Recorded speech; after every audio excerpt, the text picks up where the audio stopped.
Our next storyteller is Joan Reinmuth, and we just decided backstage she's changing her name to Joan Reinbeck. We thought that'd be easier to remember.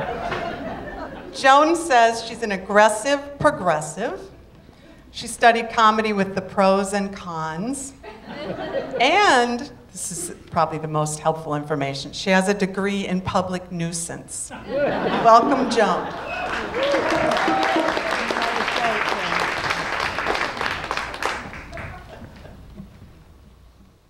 Not everybody with dirty white shoes is a nurse, but I am. I worked for many years in New York at Planned Parenthood. I see they finally started using our motto, don't fuck with us and don't fuck without us.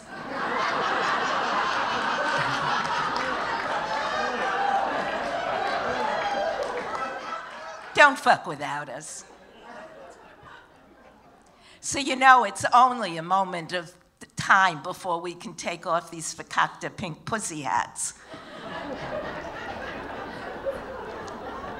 You can see I'm a diplomat. So in those days, I was chosen to do security. As time went on, I would need security. But back then, I was the security.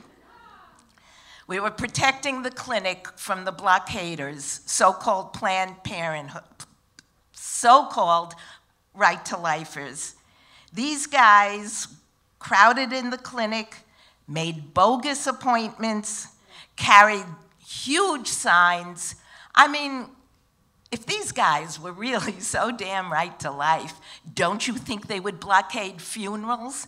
Maybe try to defund mortuary science? Show what you're made of. But as it would turn out, I'd be down there alone with a walkie-talkie on a Saturday morning, and crowds of these folks would show up. Big signs, women carrying big signs. Consider adoption. I'm like, ladies, step over here. Turn around. Does that building say ASPCA? You want a kitty? You want a puppy? 91st Street. Don't be coming to an abortion clinic for a puppy, for God's sake. Next, and next it was, really, these intimidating, huge guys with a big sign, big letters, M-U-R. Does that spell murder?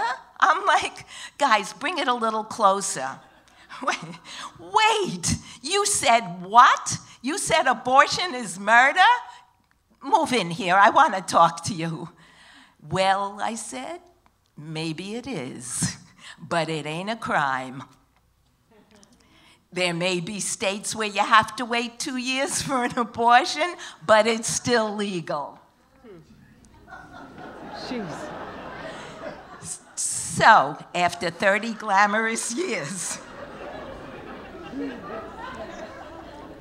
it's only 2 years. You can get a few sonograms. You're gonna... After 30 years of glamorous nursing, I can look back at that time and say I was lucky. It was my luckiest day. This jerk broke into that very clinic, wires 6 sticks of dynamite slowly, carefully into the sprinkler system, ignites the load, turns a very busy abortion clinic into a very busy car wash. What's this jerk proved? Proven my point, that when done in a clean environment, abortions are perfectly safe.